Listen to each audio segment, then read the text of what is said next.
Bem-vindos ao vídeo sobre integração por substituição ou a regra da cadeia ao contrário. Então, o que diz a regra da cadeia? Vamos revisar.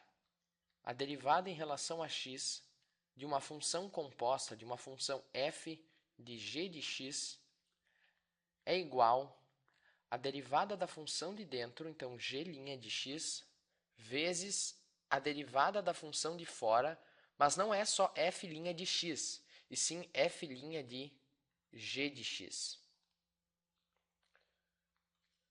Então, vamos revisar mais ainda com um exemplo. A derivada em relação a x pode ser do seno de x ao quadrado. Eu sei que a derivada do seno de x é o cosseno de x, só que eu tenho aqui o seno de x ao quadrado. Então, regra da cadeia, eu pego a derivada da função de dentro, a derivada de x ao quadrado é 2x, e multiplico pela derivada da função de fora em relação à função de dentro. Então, a derivada do seno de alguma coisa é o cosseno deste algo, desta parte de dentro. Então, cosseno de x ao quadrado. Mas como eu posso, então, inverter a regra da cadeia e usar ela para fazer integração? Bom, vamos pegar aqui a integral indefinida dos dois lados da regra da cadeia. Então, vou escrever aqui a integral indefinida desse lado é igual à integral indefinida desse lado aqui. Eu vou inverter também a ordem. Então, eu quero saber qual é a antiderivada de g' de x vezes f' de g de x dx. Bom, isso é f de g de x, certo? Qual é a função que tem isso aqui como derivada? Bom, é f de g de x. A integral de uma derivada é igual à própria função. E, claro, não podemos esquecer do mais c, mas aqui não é tão importante. Mas, enfim, não podemos esquecer dele. Então, essa aqui seria a nossa fórmula para fazer a regra da cadeia ao contrário. É exatamente a regra da cadeia, só que escrita usando integração e não derivadas. Então, vamos fazer um exemplo. A integral indefinida ou antiderivada do logaritmo natural de x ao quadrado sobre x dx.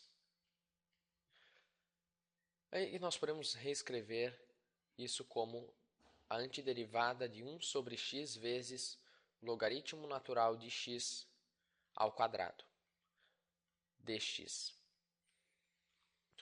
Não é o x que está ao quadrado, certo? E sim o logaritmo natural de x. Então, observe bem. Esse logaritmo natural de x, vamos pensar nele como sendo uma função.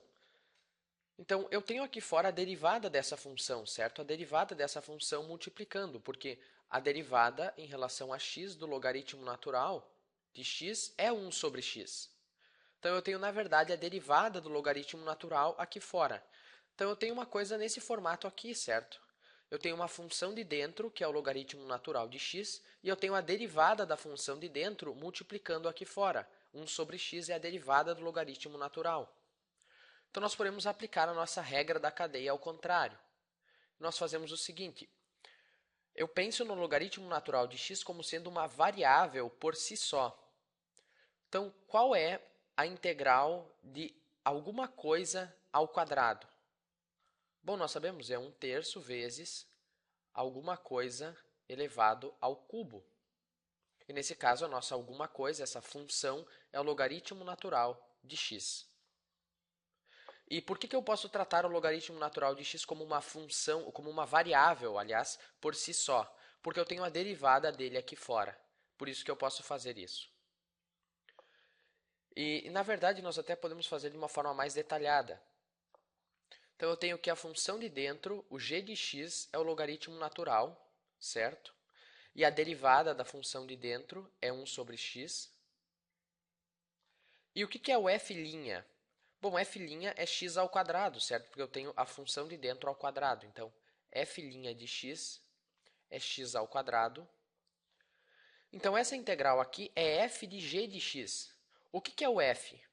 Bom, se a derivada de f é x ao quadrado, então f de x vai ser x ao cubo sobre 3, certo? A derivada de x ao cubo sobre 3 é x ao quadrado. Só que não é simplesmente f de x, e sim f de g de x. Então o que é o g de x? É o logaritmo natural, então é o logaritmo natural de x ao cubo sobre 3. Mais c, claro. Então nós só aplicamos a regra da cadeia ao contrário.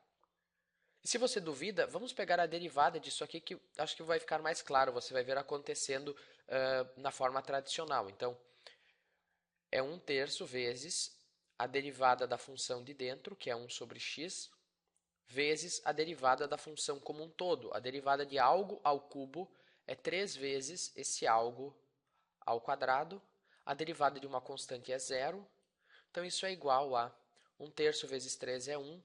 Então, é 1 sobre x vezes o logaritmo natural de x ao quadrado, que é exatamente o problema inicial aqui. Vamos fazer mais um exemplo. A integral indefinida de, vamos pensar, o cosseno de x vezes o seno de x ao cubo, ou o seno ao cubo de x. Às vezes eles escrevem esse ao cubo aqui antes do x, mas enfim. Vamos deixar assim porque não é nenhuma notação nova daí. Então, se você olhar, nós temos o mesmo padrão de antes. Eu tenho aqui o seno de x e a derivada dele multiplicando aqui fora. A derivada do seno de x é o cosseno de x. Então, eu posso tratar o seno como sendo uma variável por si só. Então, qual é a integral indefinida de alguma coisa ao cubo? Bom, nós sabemos, é 1/4 vezes esse alguma coisa na quarta potência. Certo? Se eu tivesse simplesmente a integral indefinida de x ao cubo, você sabe, isso é x na quarta sobre 4, mais c, claro. Você eleva o expoente uma unidade e divide pelo novo expoente. Só que aqui no nosso caso, nós estamos vendo o seno de x como uma variável por si só. Então, é 1/4 vezes o seno de x na quarta potência mais c. E por que nós podemos tratar o seno de x como sendo uma variável por si só? É porque nós temos a derivada dele multiplicando aqui fora. Por isso que nós podemos fazer esse processo. Então, era isso por esse vídeo. Se você quiser conferir, pegue a derivada disso aqui, você vai ver que é igual a isso aqui de fato. Mas, na verdade, nós não usamos a substituição propriamente dita. Então, no próximo vídeo eu vou fazer problemas desse tipo, mas usando a substituição eu acredito que qualquer confusão que eu tenha feito aqui vai se desfazer, porque a substituição é exatamente o que nós fizemos aqui, a regra da cadeia ao contrário, só que de uma forma um pouquinho mais longa, mas que tira qualquer dúvida, eu espero. Então, até o próximo vídeo.